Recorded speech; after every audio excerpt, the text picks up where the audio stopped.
once again we are together और welcome to Charge of Motivation। और obviously it's been a long time because क्योंकि कुछ technical issues थे definitely, इसीलिए मैं बीच में कुछ कोई वीडियोस डाल नहीं पाया। But more importantly we are together once again, that's the most important thing. सबसे ज़रूरी चीज़ कि हम लोग साथ में हैं, हिंदी में कन्वर्ट कर दूँ इसको। सो आज का हमारा जो टॉपिक है वो एक्चुअली एक बहुत ही कह सकते हैं एक गुमशुदा भी कर सकता है आपको। बट अगर आप इसको थोड़ा सा डीप विद इन जाके अगर इसको अंडरस्टैंड करो तो आपको थोड़ा सा ना एक क्लू दे सकता है कि लाइफ में स्टार्टिंग कैसे करते हैं किसी भी ग्रेटनेस के, मतलब ग्रेटनेस का साइन क्या होता है स्टार्टिंग में। इसी के ऊपर बेसिकली ये वीडियो बेस्ड है। सो आज का हमारा जो टॉपिक है वो है बिगनिंग टू बिकम ग्रेट और beginning of greatness. Beginning of greatness ये चीज़ है। सो मैं पहले आपको ये बता दूं कि ग्रेटनेस की एक्चुअल मीनिंग क्या है। ग्रेटनेस की मीनिंग ये है एक्चुअली कि एक ऐसे स्टेट में आपका होना, एक ऐसे स्टेट में आपका होना जिसमें आप ना सिर्फ अपने लिए कुछ कर रहे हो बल्कि लोगों के लिए भी कुछ कर पा रहे हो, और उसमें आप फुल्ली सेटिस्फाइड भी हो, सेल्फ सेटिस्फैक्शन भी आपके अंदर। बट कहीं भी आप ये नहीं हो, खोखले नहीं हो खुद में। मैं ये कहूँगा कि ग्रेटनेस एक ऐसी स्टेट होती है जिसमें आपकी जो फुलफिलनेस होती है ना, फुलफिलनेस जो है वो आपकी बेस्ट स्टेज पे होती है आपके अंदर से, और आप खुद को बिल्कुल भी हल्का नहीं पाते हो। और साथ में सामने वाला जो बंदा है, फिर जितने भी आपकी सराउंडिंग जो है उस पर आपका जो इम्पैक्ट होता है वो उस लेवल का होता है जो आपको ग्रेटनेस की तरफ ले जाती है। ग्रेटनेस आपकी वहीं पे दर्शा देते हो आप उस तरह से। ये एक्चुअली मेरे अकॉर्डिंग ग्रेटनेस है, ठीक है। सो अब यहाँ तक तो बात रही ग्रेटनेस की। अब ग्रेटनेस से अब स्टार्टिंग इसकी कैसे होती है इस पे बात करते हैं। मेरे अकॉर्डिंग ग्रेटनेस सिर्फ ये नहीं होता कि आप अपने एक सर्टेन एज है उसके बाद ही आप ग्रेट बन सकते हो, या 25 साल बाद, या फिर आप ये नहीं कि आपको कम से कम 30 साल का होना चाहिए तभी आप ग्रेट कहलाओगे, या फिर आपको उस लेवल पे काम कर लेना चाहिए तभी आप ग्रेट कहलाओगे। मेरे अकॉर्डिंग ग्रेटनेस तब आपकी एक तरह से झलक जाती है, बल्कि इसके लिए कोई एज नहीं है। आप चाहो तो ये अगर आपके अंदर है क्वालिटी ना, तो आप बचपन से ही 5 साल के हो, 10 साल के हो, तब भी आप उतने रिस्पॉन्सिबल हो। मेरे अकॉर्डिंग ग्रेटनेस की शुरुआत आप जब छोटे होते हो ना तभी से हो जाती है यूजुअली। आप देखो इसके साइंस पहले आपको बता दूं, इसके ट्रेस आपको बता दूं। जब आप छोटे होते हो ना तभी एक अंदर से एक फीलिंग होती है ना, if I was there I would have done this, ठीक है। If I was there I would have done this.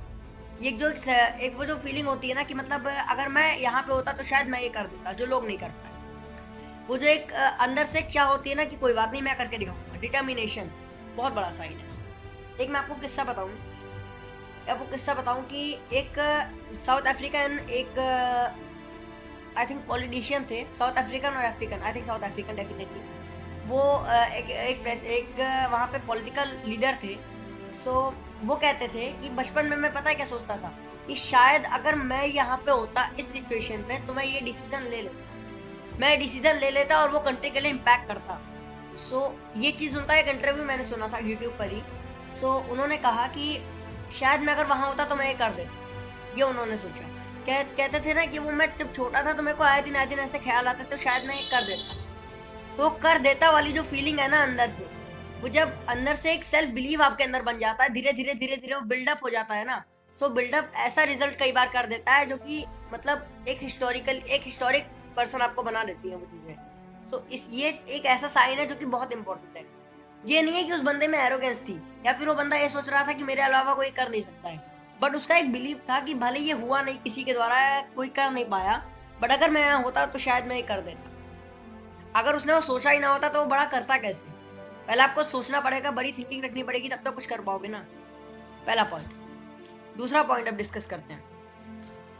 दूसरा पॉइंट इसमें बहुत इंपॉर्टेंट है जो कि शायद हो सकता है सबके लिए एप्लीकेबल ना हो, मैं ये भी कहूंगा सारे ग्रेड्स के लिए भी हो सकता है एप्लीकेबल ना हो, बट एक क्वालिटी बहुत जरूरी होती है कि वो होती है ना लेजी एलिगेंस। पहले पॉइंट से काफी कुछ मिलता जुलता है, बस थोड़ा सा खाली फर्क है। पहला था क्या, सेल्फ डिटर्मिनेशन होनी, ठीक है, वो डिटर्मिन्ड बंदा हो। सेकंड चीज क्या है ना कि उसमें एक चीज होती है ना कि मतलब लेजी एलिगेंस का मतलब एलिगेंस मतलब एक तरह से हिंदी में आपको अगर उर्दू में वर्ड बताऊं उसको आप शायद समझ पाओ। उसको कहते हैं नजाकत। नजाकत का मतलब होता है एक बहुत ही प्यार से किया गया कोई भी काम। और लेजी मतलब होता है, आप ऑब्वियसली अंडरस्टैंड करते हो, सो लेजी एलिगेंस का मतलब समझते हो कि जरूरी ये नहीं है कि आप कितनी मेहनत कर रहे हो, ठीक है, जरूरी ये नहीं है कि आप कितना हार्ड वर्क कर रहे हो, जरूरी ये नहीं है कि आप मतलब ईटा पत्थर धो रहे हो तो फिर मतलब आप ग्रेट बंदे की राह पर हो, आपने हार्ड वर्क कर दिया। मोस्ट इंपॉर्टेंट चीज ये है कि आपके लिए ये जरूरी आपको अंडरस्टैंड करना होता है कि कब कौन सा काम करना है और कैसे करना है, क्यों करना है। उसके लिए रीजन जो एक होता है ना, परफेक्ट रीजन खुद को देना पड़ता है, और फिर वहां पर लेजी एलिगेंस काम आती है। बताता हूँ कैसे।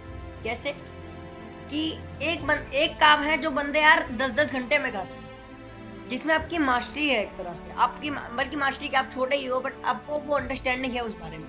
मान लो आपको किसी से सिर्फ आपको ज्यादा कुछ नहीं करना है, आपको एक रिटर्न वर्क ही करना है। आप शायद आप बहुत बड़े हैंड राइटिंग एक्सपर्ट बन गए हो फ्यूचर में, ठीक है, बन जाओगे या फिर वो कंफर्म है, मान लो आप हो। बट आप यूजुअली क्या है ना, आपके हो सकता है बचपन में ऐसा साइन रहा हो इतने बड़े हैंड राइटिंग एक्सपर्ट का कि जो काम लोगों को बहुत ज्यादा टाइम लग रहा है ना, मैं लेट जाऊंगा, मतलब लेट हो जाऊंगा उस काम में, लेट जाऊंगा नहीं, मतलब आप उस काम में उतना एफर्ट नहीं डाल दो, ठीक है। एक तरह से इसके लिए वर्ड यूज कर सकते हो फ्लूडिटी। फ्लूडिटी एक फ्लो होता है, काम करने का एक फ्लो होता है।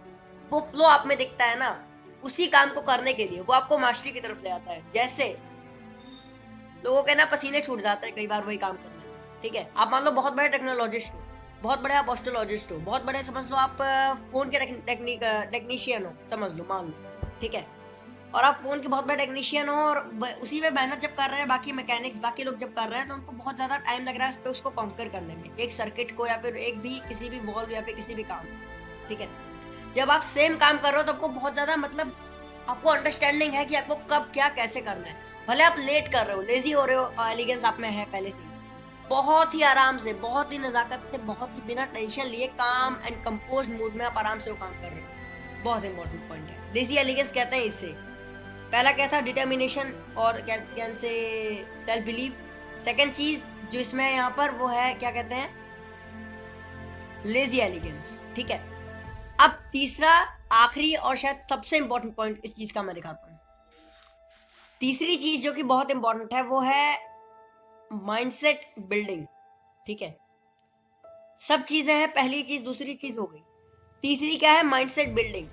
उस बंदे का ना माइंडसेट जो है वो उस लेवल का होना चाहिए, ठीक है, ओपन माइंडसेट होना चाहिए। मतलब जहां मेरे को रिस्क लेना है, मेरे को रिस्क लेना है, अनडाउटेडली रिस्क लेना है, मतलब लेना है। पर जहां नहीं लेना है वहां पे मेरे को किसी भी हालत में नहीं लेना है। ऑब्वियसली बी प्लान आपके पास होना चाहिए सिचुएशन के अकॉर्डिंग चेंज करने के लिए, बट माइंडसेट बहुत बड़ा रोल प्ले करता है, मैं यही कहूँगा, जिस पे शायद आज के टाइम में कोई भी ध्यान नहीं देता है, जो कि बहुत इंपॉर्टेंट। जब आप एक बहुत बड़े इंसान, बहुत बड़े ग्रेट पर्सन बन जाते हो ना, तो आपके लिए बहुत इंपॉर्टेंट हो जाता है कि आप उस माइंडसेट को एक होता है ना, एक तरह से स्टिक तो करते हो ऑब्वियसली। आपकी जो नेचुरल स्ट्रेंथ बनाए रखना है, नंबर 1। नंबर 2, जो आपकी वीकनेसेस है उनको नेक्स्ट टाइम आपको स्ट्रेंथ में कन्वर्ट करके रिजल्ट्स लाने हैं, ठीक है। तीसरी चीज क्या है, आपने पास्ट में क्या क्या चीजें मतलब एरर्स किए हैं, ठीक है। सिर्फ गलतियां या फिर वो सही स्ट्रेंथ की बात नहीं है, पास्ट में क्या क्या आपके एरर्स रहे हैं, ठीक है। ईमानदारी से काम करो। लोग क्या करते हैं ना, ऊपर ऊपर से काम करते हैं। मैं बता रहा हूँ, जो भी आपने पास्ट में गलतियां की हैं, मान लो आप किसी भी काम में हो, आप मान लो पढ़ाई में टॉप करना चाहते हो, ठीक है, बट आप 1 मार्क 2 मार्क से चूक रहे हो, भले आप बहुत तेज हो पढ़ाई में, क्यों चूक रहे हो, उसके पीछे का जो एक्चुअल रीजन है वो लोग खुद कई बार देखते नहीं है, मिरर देखते ही नहीं है वो चीज के लिए। कभी खुद को एकदम ना रिजिड होके नहीं बोलते कि यार वाकई में मैंने मिस्टेक की है, अपनी गलती माननी पड़ती है, खुद को फॉरगिव भी करना पड़ता है, भी बताऊंगा। फॉरगिव करो, फॉरगेट भी करो कुछ मिस्टेक्स, बट जहाँ वो नेग्लेक्टेबल ना हो चीजें, वहां पे खुद को थोड़ा सा कठोर होके टफ डिसीजंस लेने पड़ते हैं। डिसीजन मेकिंग बहुत इंपॉर्टेंट चीज है, और ये सारी चीजें मिलकर आपको ग्रेटनेस की तरफ ले जाती है। तो यहाँ पर क्या है ना कि वहां पर ये अंडरस्टैंड करना बहुत इंपॉर्टेंट हो जाता है कि हो सकता है मेरे बेसिक्स में ही कोई मिस्टेक्स हो रही हो, क्या हो सकता है मेरी प्रिपरेशन जो मैं कर रहा हूँ उसी में मैं कुछ गलती कर देता हूँ। हो सकता है मैं 10 घंटा पढ़ रहा हूँ बट वो 2 घंटे या 3 घंटे का काम है, मैं शायद पूरी की पूरी कहानी पढ़ रहा हूँ बुक की, और जो मेन पॉइंट है, सबसे इंपॉर्टेंट पॉइंट है, उसको मैं कंसिडर ही नहीं कर रहा हूँ, जिसका एक आप पहले ये तो देखो, कई लोग है ना पेपर में जब जाते हैं तो वो क्या करते हैं पता है, पूरी की पूरी थ्योरी पढ़ लेते हैं, बट एक चीज वो कभी ध्यान नहीं देते कि हो सकता है वो प्रैक्टिकली कभी उसको करके नहीं देखते। प्रैक्टिकल नॉलेज जो है दुनिया में कम हो रही है, इसकी वजह से एजुकेशन जो है बहुत ही नीचे जा रहा है, एजुकेशन लेवल, ये रीजन है। एक और चीज क्या है ना कि उसमें एक और चीज वो करते हैं, पता है क्या, थ्योरेटिकली बहुत तेज तो होते हैं, बट उसमें एक चीज पता है क्या गलती करते हैं, उसका सबसे इंपॉर्टेंट पॉइंट है। कभी ये नहीं उठा के देखते कि यार सैंपल पेपर्स तो सॉल्व करेंगे बहुत सारे पेपर के लिए, मान लो 10th का बोर्ड है, 12th का बोर्ड है, या फिर आप नीट की परीक्षा दे रहे हो, आप उसके जो सैंपल पेपर्स उसके आते हैं पहले से, उनको आप जरूर सॉल्व करोगे। बट हो सकता है आप वहां पर जो पहले के पेपर्स भी तो उठा के देखो ना, कि क्या जो आप पढ़ रहे हो वो सिर्फ आप पढ़ रहे हो या फिर वाकई में उसका कोई फायदा है। कि कभी पलट के देखते हो क्या? तुमने अपना जो पूरा का पूरा जो बबल है जो अपने माइंड के ऊपर आपने बना रखा है, उस पर कभी क्वेश्चन मार्क लगा के तो देखो। क्वेश्चन मार्क कब लगेगा? जब तक वो नहीं लगेगा तब तक आपका माइंडसेट उस लेवल का नहीं बन सकता है। और जब ये तीनों चीजें मिक्स हो जाती हैं तो आप, ये एक साइन होता है ना, ये 3 साइन होते हैं कि you are actually made to achieve something bigger in your life. ये तीनों चीजें आपके अंदर होनी ही चाहिए, किसी भी हाल में क्वालिटी ये होनी ही चाहिए, झलक जाती है आपके अंदर, बहुत इंपॉर्टेंट। चलिए फिर आज के लिए इतना ही। लाइक करो, शेयर करो, सब्सक्राइब करो, कमेंट करो, नोटिफिकेशन की बेल जरूर बजाओ, और सब्सक्राइबर्स प्लीज थोड़े से और जल्दी बढ़वाओ यार, बहुत ज्यादा हो गया अब तो, बहुत वेट कर लिया। अच्छा खासा चैनल चला है, but I hope it will get even better, और बेटर होगा। Thank you. और धीरे धीरे कम ही हो रहा है उसका इम्पैक्ट, स्कूल्स भी अब तो खुल रहे हैं, मतलब कॉलेजेस भी खुल रहे हैं, बिजनेसेस भी अब स्टार्ट हो रहे हैं धीरे धीरे। ऑब्वियसली अब तो फेस्टिवल सीजन भी है, फेस्टिव सीजन है, वीडियोस भी आपको मिलेंगे कई सारे। हो सकता है अगले 2-3 तो आपको बहुत कम पीरियड में मिल जाए, 1-1.5 हफ्ते के अंदर ही। बाकी क्या है, लाइफ जियो अच्छी खासी। Thank you.